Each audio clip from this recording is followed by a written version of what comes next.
Alright, bank Nifty का 58,100 का put option हमने यहां पर एक 288 का रेट हमने लिया है। अब पुट ऑप्शन बढ़ चुका है, मतलब कि वहां पे आके खड़ा हो चुका है। अब इसमें कंडीशन हमने किस तरह से देखी, देखिए एक तो पुट ऑप्शन ने क्या किया, पहली रेड कैंडल बनाकर अपसाइड आ गया और वो खड़ा कहां पे हो गया, अपनी फर्स्ट कैंडल के हाई के ऊपर। अब यहां पर मैं आपको दिखाऊंगा कि यहां से मोमेंटम क्यों आ सकती, हमने ट्रेड क्यों ले लिया।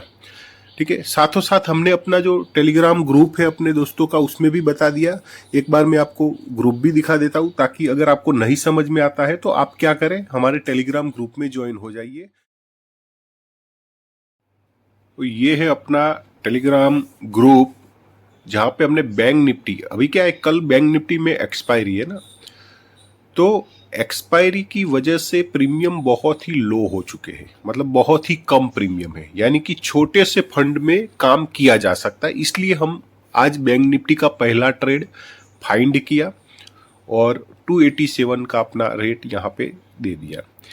यानी कि अगर आपको नहीं समझ में आता है पुट लू कॉल लू कहाँ से लू कौन सी प्राइस से, तो आप ये ग्रुप ज्वाइन कर सकते हैं। वीडियो के डिस्क्रिप्शन में लिंक दे दिया है। अब जाते देखिए मोमेंटम स्टार्ट हो चुकी है, अपने चार्ट के ऊपर जाते हैं।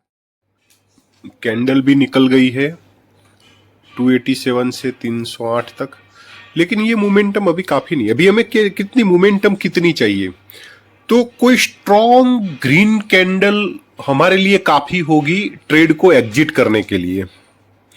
यानी कि हम क्या देख रहे हैं यहाँ पे, हम यहाँ पे ये देख रहे हैं कि एक तो मोमेंटम हमें कितनी मिलेगी वो तो आपको ऐसे नहीं पता चलेगा, कितनी मोमेंटम मिलेगी वो ऐसे नहीं पता चलेगा। यहाँ पे जो मोमेंटम पहले बनी है मॉर्निंग में, जो ये कैंडल को आप देखो कि स्ट्रॉन्ग ग्रीन कैंडल बनी है। स्ट्रॉन्ग ग्रीन कैंडल बनने के बाद प्राइस कहां पे आके खड़ा है वो देखो, यानी कि प्राइस वहां पे आ गया है जहां पे डर लगे सेलर्स को, यानी कि सेलर्स जो है वो डरे उस कंडीशन तक प्राइस पहुंच चुका है। ठीक है, अब ओवाई क्या बता रहा है, ओवाई बता रहा है कि आंखें बंद करके पुट को ट्रेड करो।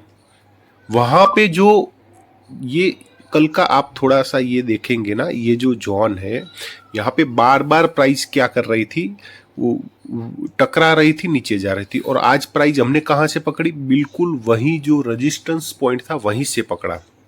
लेकिन ये रेजिस्टेंस पॉइंट हर रेजिस्टेंस पॉइंट की तरह काम नहीं करेगा। मतलब आप कल फिर से ऐसा कोई रेजिस्टेंस पॉइंट फाइंड आउट करके वहां प्राइस आ चुकी है, चलो यहां से मिलेगा, बिल्कुल नहीं मिलेगा। वहां पे प्राइस नीचे चली जाएगी। हमने क्या किया है, हमने ये किया है कि प्राइस अपसाइड आई, 287 का रेट हमारा पहले से फिक्स था कि यहां तक प्राइस आती है और कोई ओवाई को, लेकिन एग्जिट होना बहुत ही जरूरी है। रेजिस्टेंस तक तो प्राइस आ गई, लेकिन अगर ओवाई कोई बड़ा एग्जिट नहीं हुआ तो वो रेजिस्टेंस लेकर प्राइस वापस गिर जाएगी, यानी कि फिर अपसाइड नहीं जाएगी, फिर से वो गिर सकती है ना। तो हमने वेट किया कि रेजिस्टेंस तक आ चुकी है प्राइस, लेकिन हमें वेट करना था ओआई अपडेट होने का। ओआई अपडेट हुआ तब पता चला कि प्राइस अपसाइड भी आई है और साथों साथ बड़े ओआई यहां पे एग्जिट हुए हैं। बड़े ओआई एग्जिट हुए हैं, इसका मतलब है कि यहां पे जो भी सेलर्स कल सेल करके बैठा है वो डर रहा है। वो जैसे ही ओआई यहां पे क्या करेगा, एग्जिट होना स्टार्ट करेगा, उनके एसएल सब इसके ऊपर और एसएल जैसे जैसे हिट होते जाएंगे प्राइस अपसाइड निकलती जाएगी। तो उसके लिए हमने ये ट्रेड बनाया था। अब आपको समझ में आ गया होगा कि यहाँ पे ट्रेड क्यों बना, रेजिस्टेंस पॉइंट है इसलिए ट्रेड नहीं बना। ओवाई इसके लिए आपको अगले दिन की भी तैयारी रखनी होती है। आप एक दिन पहले आधे घंटे मार्केट को जब देखते हो, अपनी नोटबुक में नोट डाउन करते हो, वो बहुत ही काम में आता है आज ट्रेड करने के लिए। तो ये बहुत इंपॉर्टेंट चीज होती है।